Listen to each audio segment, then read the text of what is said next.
I want to continue the talk that I started on factors of enlightenment.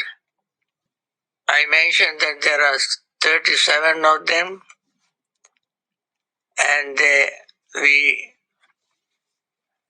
condense them to 7. And so in my brief introduction, I spoke little bit about the 7. Today I want to speak on how or what subject we should use for gaining factors of enlightenment or arouse or develop the factors of enlightenment. We mentioned this morning earlier that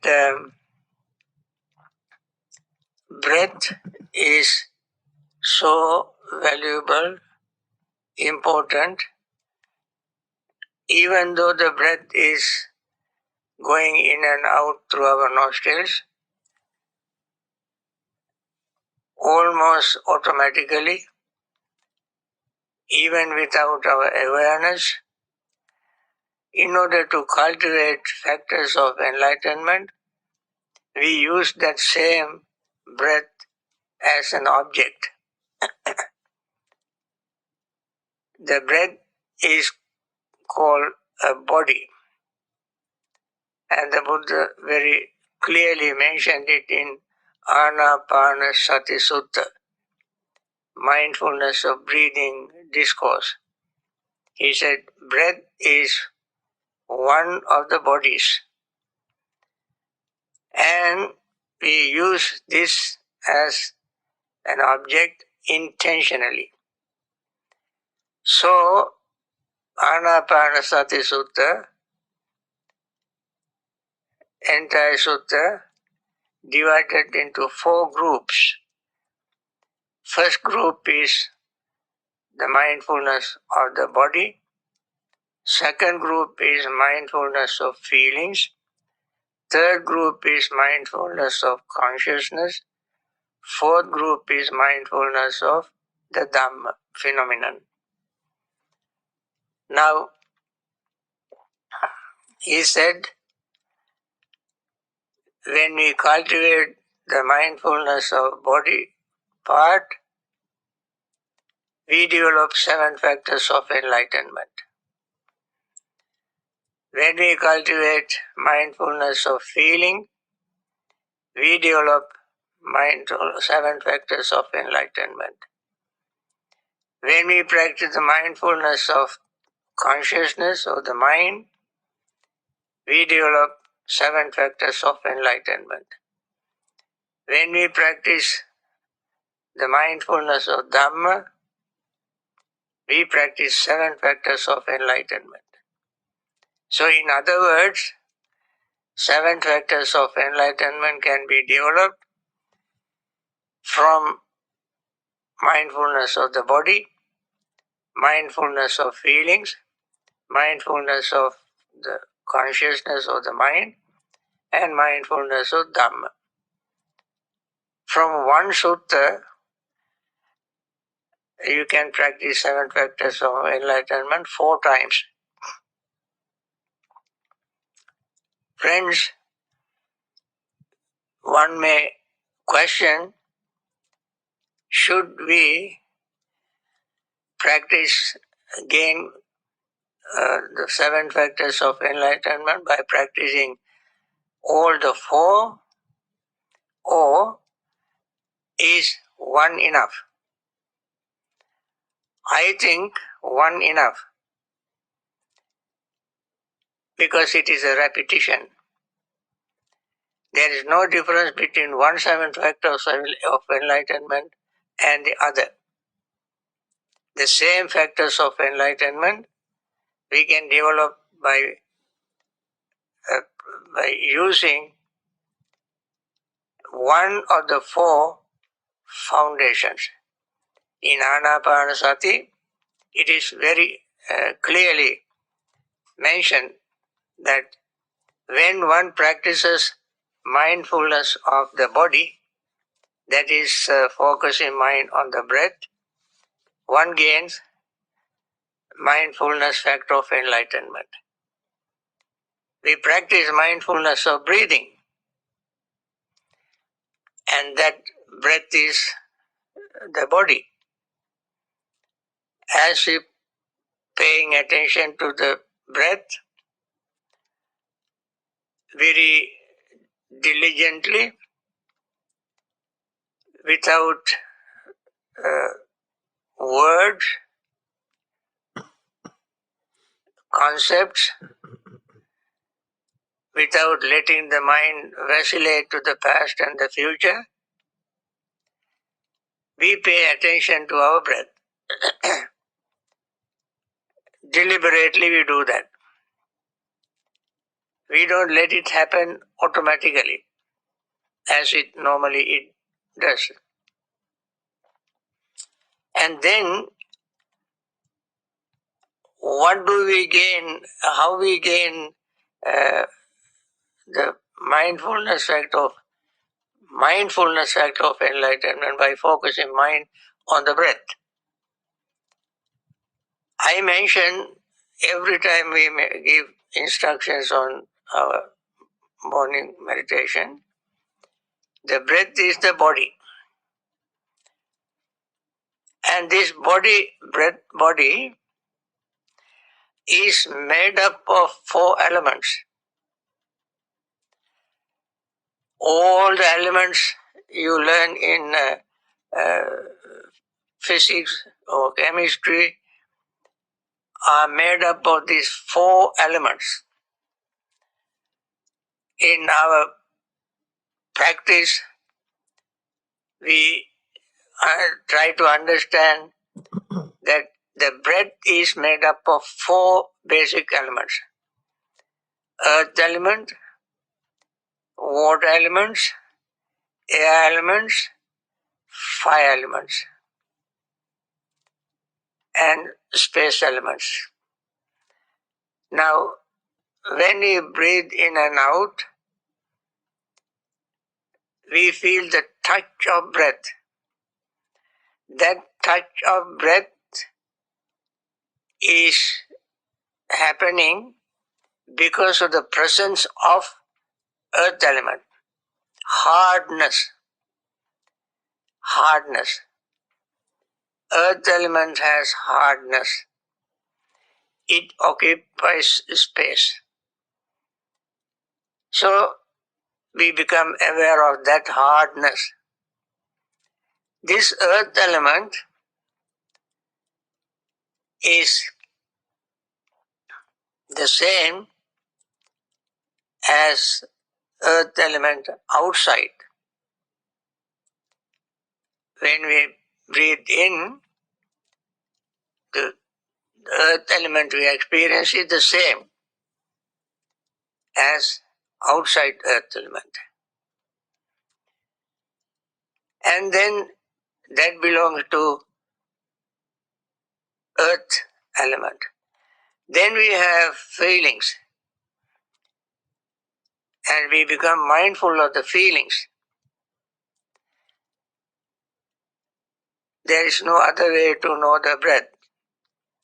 And that feeling belongs to aggregate, five aggregate, feeling aggregate. And we perceive the breath. That belongs to perception aggregate. We become aware of the breath. Intentionally we breathe. That belongs to volitions aggregate. And we are conscious of the breath. That belongs to consciousness aggregate. Now, each of them is changing. That earth element is changing while we are breathing in and out. Water element we feel, the moisture in the breath, that is because of the water element. that changes,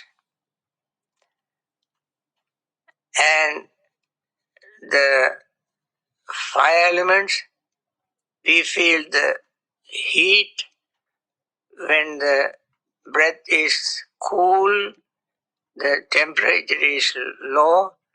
When we breathe, we can feel the heat. Then we understand that there is heat or the fire element. And the breath is moving up and down. It is the characteristic of air element. Though we feel fire element, earth element, water elements, fire elements, and air elements. And also we experience the space, because the breath cannot move in and out without space. Our nostrils have space, lungs have space, body has space, and all these cells are existing in the space, in the inside. And then we experience them all changing. We experience the change of these elements. Changing of all these elements means changing of the body, because this body is made up of these elements. And we become mindful of these changes. When we become mindful of these changes, we understand that this is the nature of these elements. This is the nature of this body. This is the nature of everything. Also, we experience the changes of feeling. That is the nature of feeling. Feeling does not stay the same. It changes. That is impermanent. Our perception is impermanent. Our thoughts are impermanent. Consciousness is impermanent. We experience impermanent in a very subtle way. Moreover, as we gain a little concentration, our awareness of impermanence is very clear. So we develop a mindfulness. In the mindfulness practice, we always must see impermanence. And that is absolutely necessary in order to get rid of our greed, hatred, and delusion. Without seeing impermanence, we cannot get rid of our greed, hatred, and delusion. We are not seeing impermanence for the sake of impermanence. We see impermanence to get rid of our greed, hatred, and delusion. Then, this is our practice of mindfulness. And it becomes factor of enlightenment because all the confusions, doubt with regard to the body will gradually vanish from our mind when we are mindful. We see the beginning, because mindfulness needs a clear comprehension. Clear comprehension is, these are not words, just experience. Clear comprehension is something arise knowingly, something remains knowingly, something passes away knowingly. That means Buddha said, vidita upajanti, vidita upadhanti, vidita bhattangachanti. That is the nature of clear comprehension. That means clearly we are aware of arising, clearly we are aware of existing, clearly we are aware of passing away. When these three stages happen with our clear awareness, that is called clear comprehension. When the clear comprehension is there, we are also mindful of rising, persisting, existing and passing away. So when this state of mind we develop deliberately, consciously, diligently, and then it becomes a factor of enlightenment. This is a very powerful state. When this happens, next factor of enlightenment arises, that's called investigation. Investigation of Dhamma. What is the Dhamma there to investigate? The same thing that we experience in mindfulness. We ask the question, when we investigate, we ask the question. The question also arises very quietly, silently in our mind. Is this moment permanent or impermanent? Is this moment of feeling permanent or impermanent? Or is this moment perception permanent or impermanent? This moment thought, this thought is permanent or impermanent? This moment of consciousness is permanent or impermanent? With this we focus the mind on the same aggregates, form, feeling and so forth. That is, when we investigate in this way, that becomes very strong in our mind. Friends, whatever we consistently, repeatedly practice with awareness, with mindfulness, that becomes a very strong factor in our mind. Very strong factor. In this case, we want to get rid of all our defilements, notion of permanent something, notion of permanent self, and therefore we see this Dhamma in this way, and then it slowly develops, becomes stronger and stronger in our mind until there is no doubt whatsoever in our mind. That's how we investigate. Investigate is to open the mind without any doubt. And then tireless energy arises. Energy arises because we see the results. As we see the results, as things become clear, we get more energy, spiritual energy, not physical, but not energy with defilements.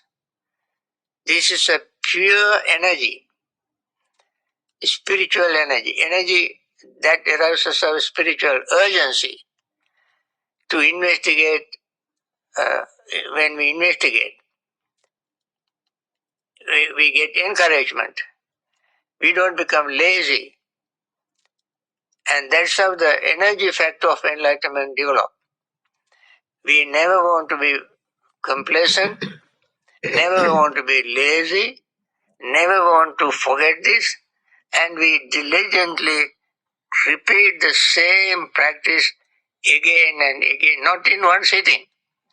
In one sitting we cannot do all this, but in every sitting, every moment, sitting, standing, walking, lying down, whenever mindfulness arises, at that time we develop our investigation, and then at that time we are not interested in anything else.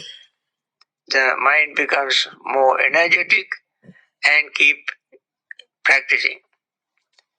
Arousing energy, give more power to our mind. And then that happens even in sleep. when you are lying down, once you start investigating, then you get more and more energy. You may not feel sleepy. Even in you are lying in bed, but you will not be sleepy because this is very powerful practice. Then what happens? As more and more things become more and more clear, then there arises what we call joy. This is called Niramisa Piti. Niramisa Piti. Piti has Samisa Piti, Niramisa Piti. Samisa Piti is the joy that is endowed with greed, hatred, jealousy, lust, and so forth. In that state also it has some joy. Uh, Normally, people know that kind of joy. Seeing objects, hearing sound, smelling things, and tasting things, and touching things. People get energy. People become joyful. That joy is not a spiritual joy. It's a material belonging to senses, sensory experiences, with greed, desire, and so forth. That is called Samisa Piti. Samisa Piti. Niramasa Piti is the joy that arises without sensory object outside. Seeing, hearing, smelling, tasting, touching, and so forth. Those objects are not there. The mind is internally seeing what is happening, how mind is getting clearer and clearer, how mind begins to see things as they really are. Then, without any external support and external encouragement, or without greed, hatred, and delusion, joy arises. That is called Niramisa Piti. Niramisa Piti. When Niramisa Piti arises, uh, it has a very special quality. When Samisa Piti arises, you become agitated, excited, you are glad, maybe sometimes you are you are jumping up and down, you sing song, you become even more talkative, and you may even cry, become emotional, and so forth. All kind of external things you can see when you have samisa joy, joy with sensual pleasures. When niramisa joy arises, it is just the opposite of that. Mind becomes more and more calm, relaxed, and peaceful.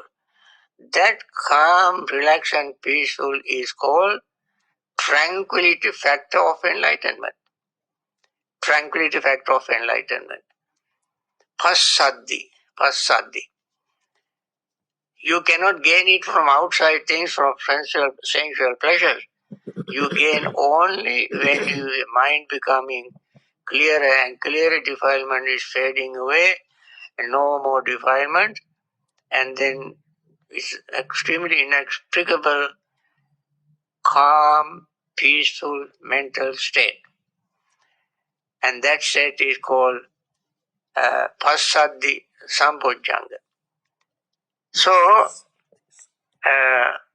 when Passaddhi Sambhojjhanga arises, the tranquility factor of enlightenment arises, that leads to concentration, samadhi. Concentration is even more powerful with all this background. You have mindfulness there, you have clear comprehension there, and you have energy, joy, tranquility. With all these things you gain concentration.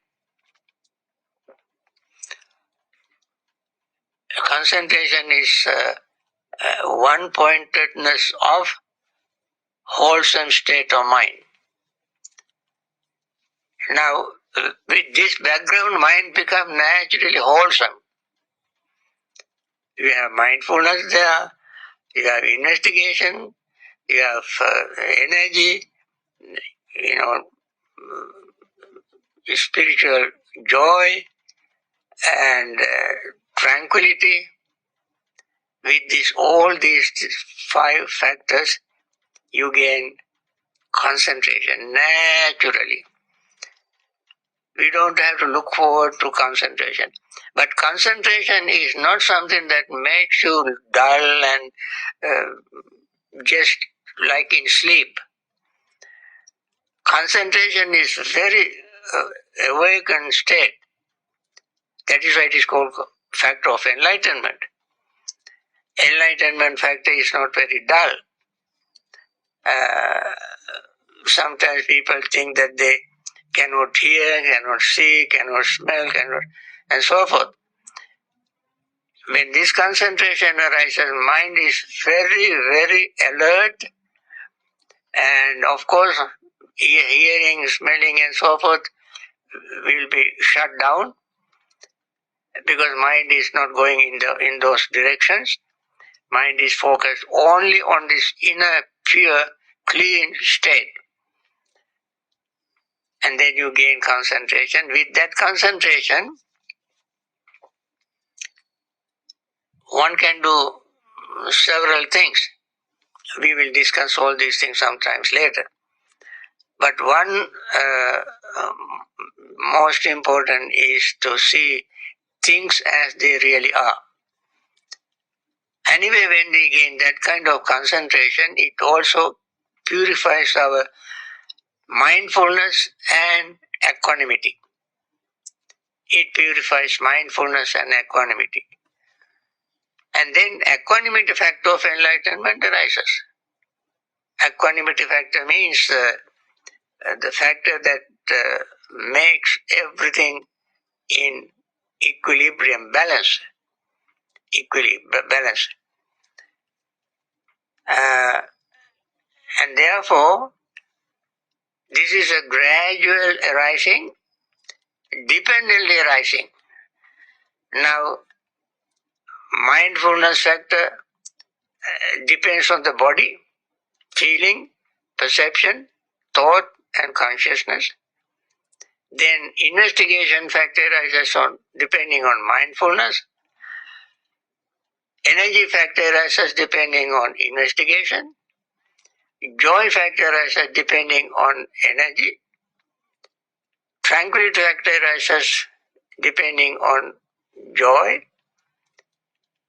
Concentration factor of enlightenment arises depending on tranquility.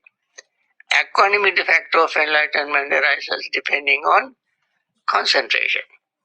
Now these are all very gradually developing very higher state of enlightenment, highest factors of, and when they all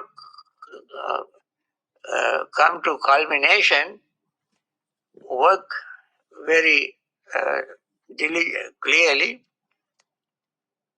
we gain full enlightenment. Of course,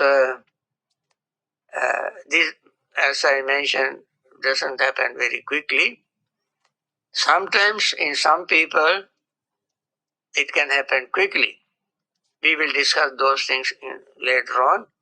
But for now, for today, this is how mindfulness of breathing itself is enough to develop all the factors, 7 factors of enlightenment.